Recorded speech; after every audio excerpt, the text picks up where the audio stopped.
Okay. Three. Near the end. Okay, so the Mishnah told us that you got to use warm water. Interestingly enough, that's the biggest likelihood that it might come out to be chametz, but that's what you use to make it better, the better wafer, the better mincha. And you got to make sure that it doesn't become chametz. You have to make sure it doesn't become chametz.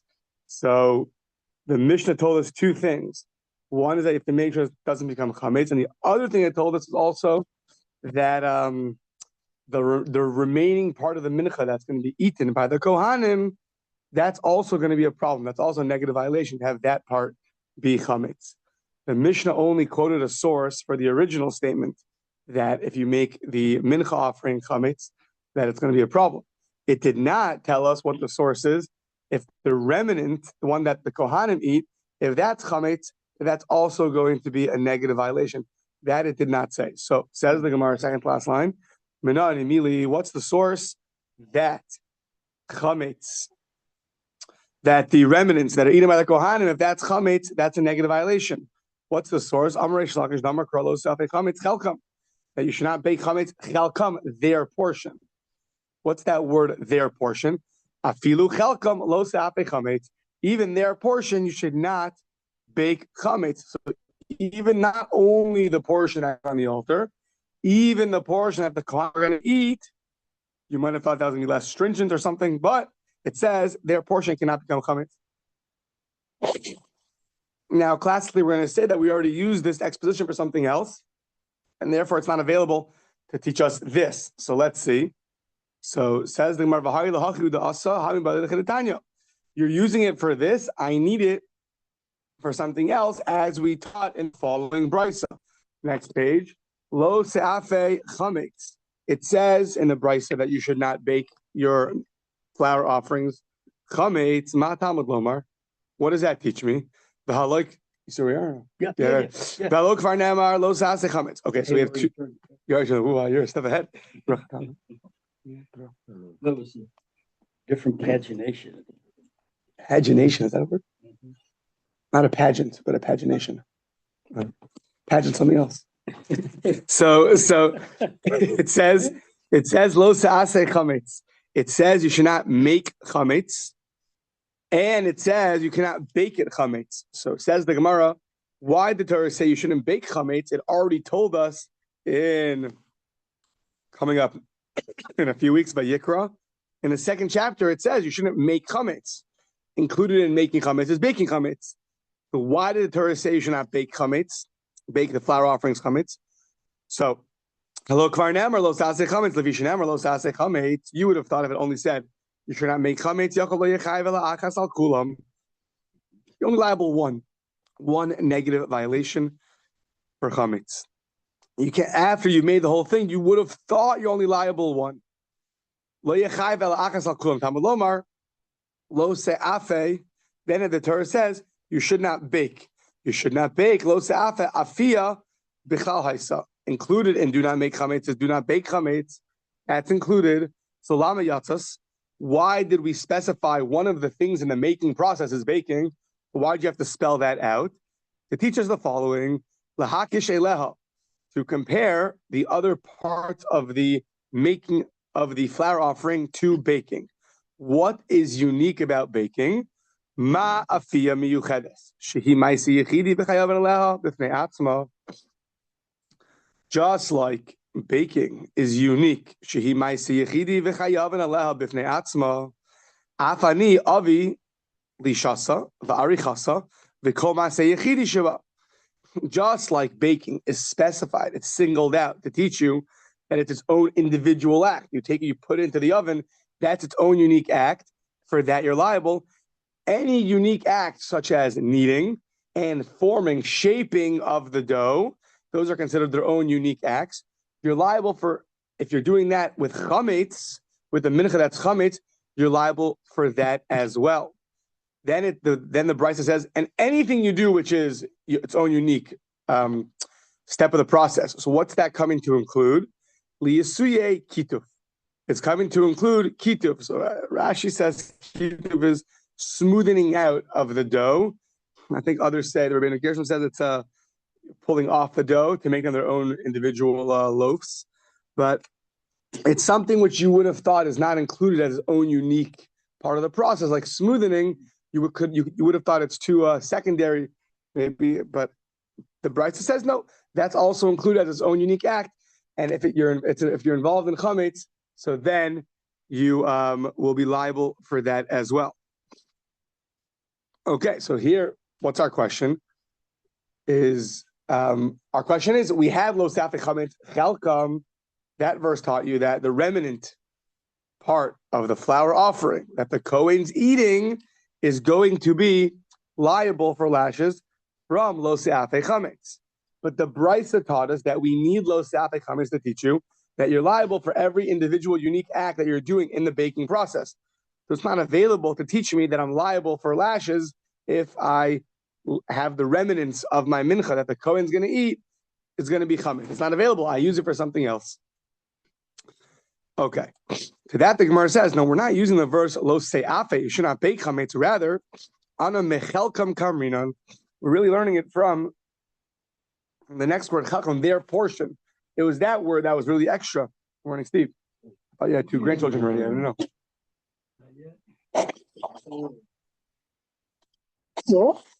It was really the part of the verse, chelkam, their portion, and not lo safek chametz. And therefore, that's what teaches us that it's that their portion tells you that you're liable for the remnants of the Kohanim. If that part is chametz as well, that's also a negative violation. On that, the Gemara says, maybe this whole verse should just teach you that that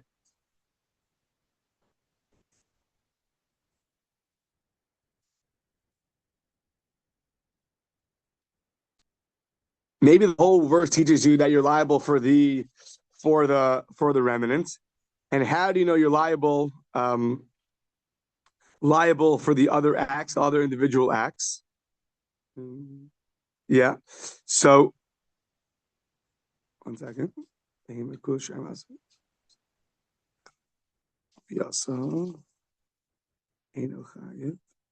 Right. How do you know that you'll be liable for the kneading and the baking and the forming and the smoothing out? Maybe it's just there to teach you that you're liable for the remnant part that the Kohen eats. To that we say, no. Im kain lichtov, the Torah should have reversed it. It should have put the word chelkam first. Chelkam lo se'afe chametz. Mai lo se'afe chametz chelkam. You put chelkam in the end, shmas mina tarti. The fact that you put their portion in the end, so you learn 2 things. From the fact that Torah specified lo se'afe chametz, from that we learn that any individual act you're going to be liable for. Kneading, smoothing, baking. You're liable individual set of lashes for each one of those acts. Also, the fact that the chelkam, their portion, was put at the end of the verse, teaches you that their portion, the Kohanim's portion, if that's chametz, that's also going to be a negative violation. Okay, so the Gemara is relentless and says maybe the ema afia, the period barachmana lechayev chada, and inoch lechayev chada akulu. Maybe for baking you're liable 1, and for everything else you're liable 1. How do you know you're liable for each and every individual act? Says the Gemara, Mishum dehavi davar shayi bechlav yatzim neklal lamed lulamed lo lulamed al atzma yatsa lamed al kulu yatsa. What we say in the Rabbi Yishmael in the morning before the Kaddish is when you have something which is singled out, so it's not coming to teach you about itself, rather it's going to teach you about everything else. So in this case, you have the verse tells you can't make chametz. Then you have a verse telling you can't bake chametz. Oh, so we took baking, that's one of the things is including in making chametz, and we singled it out. Why do we single it out? To teach you not about itself, not a private law about itself, but a law that's regarding everything. And what's that? And any other act which is unique or it's individual, it's in the baking process, will get lashes, such as kneading, shaping, smoothing, and baking. So, okay, so that's on that the Gemara says, maybe not. The aim of lo sa'ase klal, maybe view lo sa'ase klal, not that it's telling you should not make chametz and baking is included in that. Maybe it's telling you should not make chametz and it's ambiguous. And we don't know what it's referring to. Which part of the making process is it referring to? And then came the next verse, lo se'afe, you should not bake, tells you prat. That's specification. And whenever you have a klalu prat, it's always the klal is ambiguous. I don't know what you're referring to. Prat, the specification, the detail, modifies it. It tells you what that other verse was referring to. So maybe lo se'ase, you should not make chametz, is vague. We don't know what you're referring to. Lo se'afe is, oh, you can't bake. Oh, so that tells me what the other verse is talking about. And then you have a klalu prat. Ein bechlal ela mashi b'prat. You only have in the general statement that which is specified, because once again, you view the general statement not as including everything, rather as ambiguous. If it includes everything, it already includes baking. So then baking is singled out to teach you that any individual act in the baking process, you're going to be liable. If it's an ambiguous statement, so then baking comes to modify it and tell you what it's referring to. Now, in that case, what happens? That means that you're only liable for baking and nothing else. Because lo se'ase was vague. We don't know what it's referring to. Lo se'afe is baking. So therefore, only what's included, what's been specified, are you liable for. So the specification is baking. So that's it. I would only be liable for baking and not for kneading and forming and smoothing. And yet the Brisa said that you are liable for those things. So how does that work? Amar Rabbi Afturiki. So says Rabbi Afturiki, because we don't say, it's one of the exception or one of the rules of saying klalu prat, you don't say klalu prat when they're so far from each other. In this case, they're 4 chapters apart from each other. So you have, you're right, in chapter 2 you have you should not make chametz. Chapter 6 you have you should not bake chametz. So that if it's in one verse, the beginning of the verse is vague, okay, I understand. The middle of the verse modifies the vague statement. I got it. But if it's 4 chapters apart from each other, that's called klalu prat hamiruchakin zemizeh. V'kol klalu prat hamiruchakin zemizeh ein danin osan b'klalu prat. We're not going to judge it. We're not going to expound it in the classic klalu prat format. So we stay strong with our statement from before that lo se'ase is not ambiguous. It's all inclusive. It includes, you cannot make chametz. That includes baking. Why is baking specified? To teach you, not about itself, about everything else, that any other individual act in the baking process, you're going to be liable, such as kneading, forming, and smoothing. Fine, good. Now, this last thing we said, it's like a little parenthetical, that you don't say klalu prat on something which is far from each other. So we're going to sort of go a little bit on a tangent for a while to see if that's really true. So, Masiv Rav Ada bar Ava. Rav Ada bar Ava had a question. The Amri La Kedi. So I always have in my head that Kedi is the name of a person, but some say Kedi here means it's more like anonymous. They didn't attribute to anybody. So yeah. Masiv Rav Ada bar Ava of Amri La Kedi. V'klalu prat meruchakin zemizeh ein danon osan b'klalu prat.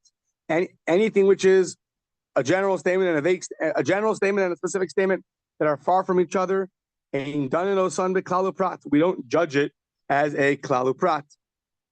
Is that really true? V'hatanya, we have a verse by the Nasi, we have from Horios, the head of the Jewish people. He makes a mistaken ruling, so he has to bring an offering to atone for it. So it says there, it says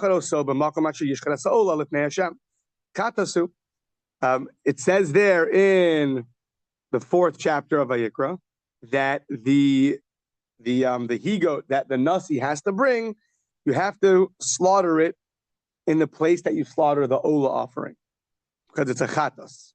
Okay. Heichan Ola nishchatas.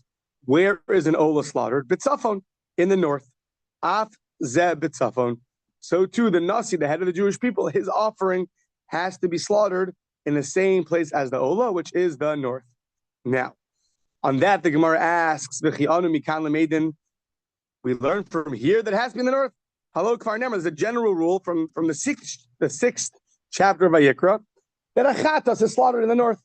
It's not unique by the chatas, the sin offering of the head of the Jewish people. We know that already. What does it say? Hello, Kfar Nemer. So wherever you slaughter the Ola, that's where you should slaughter the chatas. So what do you need the verse of the Nasi, of the head of the Jewish people, which he's bringing a sin offering as well? So how do you know?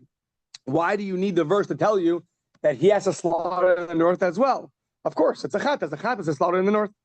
So lama ze yatsa lekova. It's singled out to establish, to teach you she'im lo shachar asobet safon paslo, to teach you that if you don't slaughter the Nasi's sin offering, the head of the Jewish people's sin offering in the north, so then it's going to be invalid.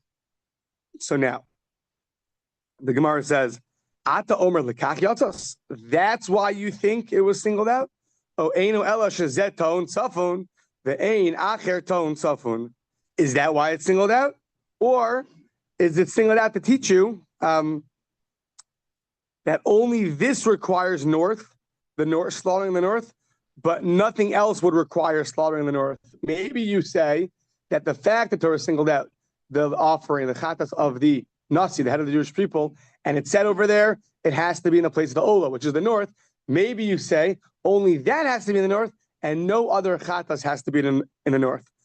So Talmud Lomar, don't say that, because the shachar chatas b'makom ha'ola. It says in the 4th chapter of Vayikra that you should slaughter the chatas in the place where you slaughter the ola. And what is that verse teaching you? That verse teaches you a general rule, l'kol chatos shetaunis tzafon, that all the chatas offerings need to be in the north. So we have really 3 verses. We have one verse by the head of the Jewish people that says you have to slaughter it in the same place, that his chatas should be slaughtered in the same place as the ola. That's in the 4th chapter. Then you had the next verse we had was in the 6th chapter about the chatas should be slaughtered in the same place as the ola. And you have a 3rd verse in the same chapter, 11 verses later, that also tells you, seems to be the one that's the teacher. It tells you that all chatases have to be slaughtered in the same place as the ola. Now, so those are the 3 verses. Fine. But halav hachi, if you didn't have the 3rd verse, what would you have thought? You would have thought that the verse in chapter 4 and the verse in chapter 6 have a connection. One would be the explanation of the other. One verse tells you all chatases have to be in the north. That's in the 6th chapter. The 4th chapter specifies for you the head of the Jewish people's chatas have to be in the north. So you would have thought that you can learn a klalu prat. And in the 6th chapter, it says chatas should be in the north. The 4th chapter tells you specifically it's the Nasi's chatas, the head of the Jewish people, his sin offering has to be in the north. Oh, so that would have been a klalu prat. That's why you need the 3rd verse to tell you, no, all sin offerings have to be in the north. But hold on. How are you telling me there's a klalu prat from chapter 6 to chapter 4? Those are very distant from each other. Don't you see from here that you can have a klalu prat that are distant from each other, which is a question of what we said earlier? So let's see it inside. So, time of the cause of Rahman you would have thought that without this 3rd verse, that only the Nasi's offering has to be brought in the north and nothing else brought in the north. My time of why would you have thought that, and therefore necessitated a 3rd verse? Lav mishum dehave klalu prat. Is it not because you have a klalu prat? The yafal gav the miruchakin zemizeh. Don't know so the klalu prat. Is it not because you would have used the klalu prat format, even though they're 2 chapters apart from each other? So don't you see you could do a klalu prat even though they're far from each other? On that, the Gemara says, apparently now we care in what order it's stated in the Torah. So until now, we assume that even though chapter 6 is the general statement and chapter 4 is a specific statement, you could still call that general and specific. The exact order in the Torah didn't matter to us. But now he's asking, hold on, that's not view it as a specific statement followed by a general statement. Well, when you have a specific statement followed by a general statement, that's very different. You take the specific statement for what it is, and the general statement then will add to it. So that's what's going to happen over here. Pratu klalhu, v'nasa klal Mosif ala prat. You're going to have the klal, the general statement now, not viewed as ambiguous, rather viewed as a definitive statement about all chatas offerings. The Isra bilahu kol mili, and you're going to add all chatas offerings are going to be not just the chatas of the head of the Jewish people, but the sin offering of all the sin offerings has to be in the north. So that's why how you get out of that question. Now, once we're on this topic, so sounds like the Brisa had to bring 3 verses, and now we tried to say that it was because of Klalu Prat they were far from each other, and we rejected that. So what was bothering this Brisa? Elatana oso kakashale. They had a problem that this verse, with the head of the Jewish people making a mistake, it said, V'shachar oso, this animal, it should be slaughtered. Shachar oso sounds like something unique about it should be slaughtered in the same place as the olas. What's unique about it? It's not unique that it's slaughtered in the north. That we have already. So what was oso? So that's what was bothering the Brisa. What do you do with this exclusion? Oso is coming to exclude something. So the Haki Kamar, O Eino Elo Shazet Ton Safin Acher Ton Safun, the Kasav Rachmana Oso. The Brisa entertained the possibility that maybe only this offering would require the north, and no other offering would require the north. To that it brought the verse to teach you that all sin offerings have to be in the north. Okay. Now, at the end of the day, though, so that word oso is not teaching you that only that's in the north and nothing else. But what is it teaching you? Oso is an exclusionary word. It should be slaughtered. You could have just said v'shachat and slaughter it b'makom asher yishchat ola. You could have just skipped the word oso and just said you should slaughter it in the place that the ola slaughtered. So oso sounds like it's unique in some way, shape, or form. So what's it coming to exclude? So the hash to the nafkale mish b'shachat esachadas oso lemuute mai. What does oso come to exclude? Lemuute, and then we're going to have a bunch of suggestions. Nachshon v'shachat of Pesach. So Nachshon, and he slaughtered a bird on Pesach. That's the siman. That's the sign of all our potential suggestions of what oso is coming to exclude. So first one is oso b'tzafon ve'ein seir Nachshon b'tzafon. Seir Nachshon, the he-goat of Nachshon, just a way of saying the offerings that were brought to inaugurate the tabernacle. So maybe the head of the Jewish people's offering says oso to teach you. It's brought in the north, but it's excluding the offerings that were brought to inaugurate the temple. They don't have to be slaughtered in the north. Now, why would you say that? Why would you come to exclude those inauguration offerings? You would have thought that since those offerings are included, you have to do smicha, you have to lean on them with your hands. They should be included also, that they have to be slaughtered in the north. Kamash Malon, our verse teaches us that no, they do not have to be slaughtered in the north, even though they are included in terms of smicha, leaning on it, they're excluded for slaughtering. Now, it says, hold on, the smicha gufami nolan. How do I know that they have to be leaned on? The Tanya v'samak yado al rosh seir l'rabos seir nachshon. It says you should lean your hands al rosh seir on the head of the he-goat. That's coming to include l'rabos seir nachshon l'smicha divrei Rabbi Yehuda. According to Rabbi Yehuda, that's coming to include the seir nachshon. The verse could have. This is the verse by the head of the Jewish people still, who made a erroneous ruling. It says there you should put your hands on the head of the he-goat. It could have just said the samach yado al rosho. Why is it on its head? Why is it on the head of the he-goat? Coming to include another he-goat. Which one is that?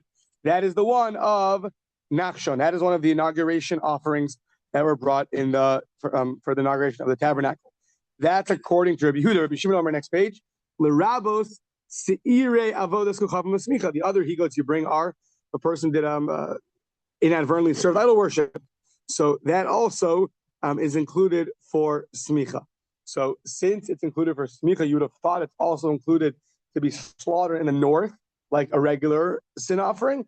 So that, our verse says that no, it's excluded from being slaughtered in the north. It's only included for smicha. Maskal Ravina says, Ravina, I'm not following this logic. He says, Teinach Rabbi Yehuda. Okay, Rabbi Yehuda, I get. Rabbi Yehuda includes the he-goat in terms of smicha. So you would have thought that the he-goat of the inauguration of the tabernacle's offerings, once they're included for one thing, they're included for something else also to which you exclude it. Fine, I can deal with that. Rabbi Shimon, my ikalamemar. According to Rabbi Shimon, though, what are you going to tell me?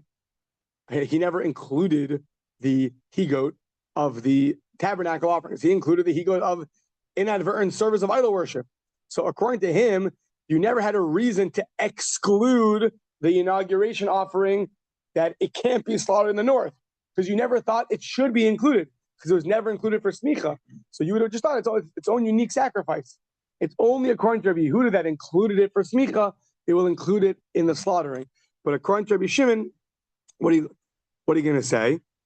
So Amar le Marzucha breder of Mari le Ravina, says Marzucha, the son of Rav Mari, to Ravina. He said, even according to Rabbi Yehuda, I have a problem. Rabbi Yehuda nami, my disrabi is Rabbi, and my lo Yisrabi. You made an assumption that the inauguration offering for the tabernacle, if it's included for smicha, it should be included for everything. If it's included for leaning, it should be included for slaughtering as well. And why would we do that? Maybe whatever it's included for, and whatever it's not included for, it's not included for. You give someone a role, and they start doing 100 other roles. Whatever role we gave you, that's your job. Not everything else. So maybe for here too, smicha, just for smicha, not for slaughtering. Now, maybe you'll tell me, if we never excluded it from the necessity of being slaughtered in the north, so havamina teisi binyan, maybe you would have thought that you should learn out from the general sin offering. In general, a sin offering is brought in the north. You should have thought the same thing for a inauguration offering. But then we say, if that's true, then smicha gufa lishto kramine, the teisi binyan. Why did you include the sin offering for smicha? If you're going to just learn it from every other offering, so the Torah should have stayed silent. Don't say anything about smicha. And when you're going to ask a question, well, what do you do about leaning? You should learn it from a general sin offering, that you lean on that sin offering. And yet the Torah specified that, no, this one in specific you have to lean on. So we see that you can't just learn from everywhere else. It's unique. So, lishto kraminev titzabininav, ella, rather, what are you going to say? A common phrase that's used, ella shami doros lo yalfinan. The reason why you had to include it for smicha for leaning is because it's a one-time offering, and you can't learn out one-time offering from generational offerings. So sha'a midoros, sha'a is like temporary. It's only a one-time thing for the inauguration of the tabernacle. Midoros lo yalfinan, you can't learn from there smicha. So hachanami, so too by the slaughtering. Sha'a midoros lo yalfinan. You're not going to learn out slaughtering either. So whatever it was included for, it was included for, and whatever it wasn't included for, it wasn't included for, and therefore it can't be that word oso is coming to exclude this offering from being slaughtered in the north, because we would have never have thought to include it to be slaughtered in the north to necessitate an exclusion. Ella, second attempt. Oso ta'un safun. The animal has to be in the north. The ein hashochet omed b'tafon. But the one slaughtering it does not need to be in the north. He could be outside the north area. He has a long knife, and that can do the job. So to that we say, no, you can't say that either. Why? Rabbi Achia nafka. We already know this from Rabbi Achia. What does Rabbi Achia say? The Tanya Rabbi Achia Omer v'shakar oso al yerach hamizbeach zafona. It says in the first chapter of Vayikra that you should slaughter the animal on the north. Shachar oso al yerach hamizbeach zafona. You should slaughter it by the tabernacle, by the altar. On the north side. So ma tamal omer lefisha matzina b'mekabel shomer b'tzavan. Why is it teaching me this? That slaughtering should be in the north, because we find by the mekabel she'omed b'tzafon, the one who's receiving the blood, who's standing in the north. Umekabel b'tzafon, he's receiving and he's standing in the north. And now im amar b'daram v'kiba b'tzafon pasol. If he were to stand in the south and stretch out his hand and receive the blood in the north, that's going to be invalid. you would have thought Yacholav Zeken, that the one standing in the south and slaughtering in the north, you would have thought that that's going to be a problem as well. Talmud Lomar, no. Oso b'tzafon v'lo hashochet. Sarich lios omed b'tzafon. Yeah, that we learn from there that the slaughterer, the shochet, does not need to be in the north. Only the animal has to be in the north.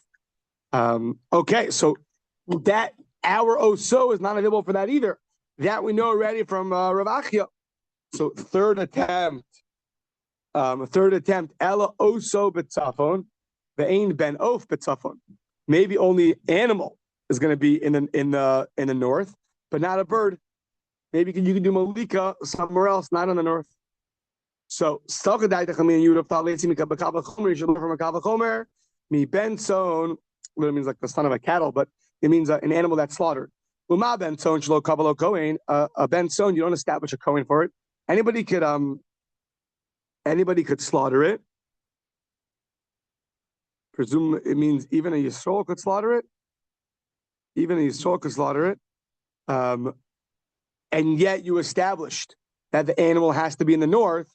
Kavalot Tzafon, Ben Of, a bird offering, Shekavalo Kohen, only a Kohen can do Malika, no one else can do Malika. Eino Din Shenikbalot Tzafon. Is it not true that it for sure has to be in the north? So you could already learn this. You can learn from a Kal V'chomer that the bird should have to be in the north. To that you have Oso to teach you that it does not need to be in the north. So that the Gemara rejects the Kal V'chomer, and therefore you don't need the verse. Mala benson shken kavalo kli. A benson is unique that it has a vessel. It has the knife for shchita. So a bird doesn't have that. So you can't learn a Kal V'chomer from a benson. It has its own unique rules. So therefore we reject the Kal V'chomer, and therefore you reject the necessity of the verse to teach you that a bird does not need to be in the north. You never thought it would have to be in the north because you reject the Kal V'chomer. So fourth attempt is Ela Oso B'tzafon Ben Pesach B'tzafon. Maybe the head of the Jewish people's offering has to be in the north, and the Pesach offering would not have to be in the north. The Ein Pesach B'tzafon. The Korban Pesach does not have to be in the north. Says the Gemara once again, Pesach and Rabbi Dovid ben Yaakov Nafka. I already know that from Rabbi Dovid ben Yaakov. The Tanya Rabbi Dovid ben Yaakov Amar Yachol Yeheya Pesach Ton Tzafon. You would have thought that the Korban Pesach requires the north. Vidinhu, and that's very logical. Why Uma Ola Shelo Kavalozman? In Ola, that doesn't have a set time. You can bring it whenever you have to bring the Ola, and yet Shelo Kavalozman b'shchita, and yet Kavala Tzafon. It doesn't have a set time when you should slaughter it, and yet there's that's a leniency. The stringency is it has to be in the north. Pesach, that has a stringency, Shekavalozman, on the 14th of Nisan. So Shekavalozman the Shchitaso, Eino Din Shekavalo Tzafon. So for sure it's going to have to require the north as well, to which we have a verse telling you that no, we exclude the Korban Pesach from having to be slaughtered in the north. You would have thought from a Kal V'chomer, from an Ola, that it would have to be slaughtered in the north. To that we say, no, it does not need to be. Our Oso teaches you that it does not need to be slaughtered in the north. Says the Gemara, now we're going to reject the Kal V'chomer and therefore not have a necessity for the verse. And then back to the drawing board of what is Oso teaching me. So, Mala Ola Shekain Kollel. Ola is unique that it's fully consumed. And therefore you can't learn a Kal V'chomer from there. It has its own stringencies. Okay. Mechatos. Learn from Mechatos that it has to be in the north. Learn a Kal V'chomer from Achatos. Nope. Malachatos sheken mechaperes al chayve krisos. Achatos is very unique that it has to be, that it atones for even chayve krisos. It has its own unique characteristics that it atones for very serious errors. Okay, learn from an asham. May asham. Mala asham sheken kachek kadashim. You can't learn from an asham because an asham has a high level of sanctity. So mikulunami sheken kachek kadashim. Really, from all the ola achatos and asham that are required to be slaughtered in the north, which is the Mishnah in Zvachim, that these higher level sanctity offerings have to be slaughtered in the north. So you can't learn, you would never learn from there that a bird that needs malika has to be in the north either. And since you wouldn't learn from there, there's no necessity for a verse to exclude malika to be done in the north. Okay, so now we're stuck. So what do? Go back to option number 2. Ella la'olam k'di kamrina meikara oso b'tzafon be'ena shokim b'tzafon. Really, we go back to the exposition that the head of the Jewish people in the verse over there, it says only that offering is in the north. What was that coming to exclude? That only the animal has to be in the north, but the shochet does not need to be in the north. Now, what was our problem with that? We said, well, that's repetitive because we have this Rabbi Chaya that already taught us that.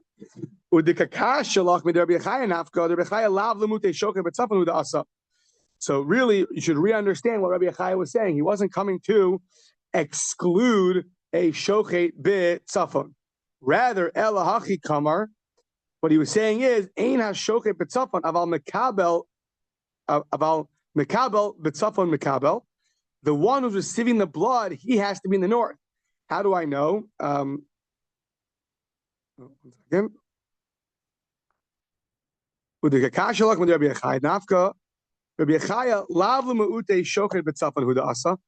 Chaya was not coming to exclude the he was not coming to exclude the shochet being in the north. That you learn from our verse from Oso. So what was he coming to tell you? He was coming to tell you that the one receiving the blood has to be in the north. Yeah. So the Mekabel, the one receiving the blood, he has to be in the north. To that, the Gemara asked, Mi lakach vilakach nafka. Maybe you should learn this out from the word lakach vilakach, connecting the receiving of the blood to the slaughtering. It says vilakach midam. Yeah. After the slaughtering, you have the vilakach. The vav is joining the two sections together of receiving blood and of slaughtering, and therefore you would have thought that the receiving of the blood would follow the same rules as the slaughtering and would not need to be in the north. The slaughterer, the receiver of the blood, would have the same rules as the slaughterer, that he would not need to be in the north. And that we say, no, lakach vilakach lo mashmalei. Rabbi does not that vav. He doesn't expound it to be joining the two sections to teach you that. So at the end of the day, our Osto teaches us that really the sin offering has to be in the north. The slaughterer does not need to be in the north. And when it comes to receiving the blood, Rabbi Chaya taught us that the receiver does have to be in the north, even though the slaughterer does not need to be in the north. It's Monday, right? Okay. Even this early in the morning. That's right. So, okay. Yeah. No, it's only 5:45. Another hour. So, okay. So it says, what is that? Feels like it, yeah. So it says that we said you're liable not only for the final production of a chametz mincha offering, however, you're liable for the kneading, forming, and baking. So now, Amar of Papa afal lo kishtayim, achas ala richasa v'achas ala fiyasa. So the Gemara understands that the baking is the final step of the shaping. So if you're liable for shaping and baking is the final step of shaping, really for baking you're liable too. You're liable for baking and for shaping. We said earlier, we said that baking is unique and you're only liable for the baking. It didn't sound like baking you're liable two. It sounded like baking you're liable one, and therefore you learn from there that the kneading you're liable one, and you learn from there that the forming you're liable one. So says the Gemara, you're right. I accept your question. It says lo kasha had the arichu va'afahu had the arich chavre. It depends who did the forming. If you did the forming and then you did the baking, you'd be liable twice. If your friend did the forming and then you just baked it. So then you're only liable one for the baking, not for the forming. He's liable for the forming. You're liable for the baking. Yeah. So fine. Okay, now it's going to be a whole new section about a bechor, a firstborn animal, and bloodletting. I think that would be a good place to stop. That's right.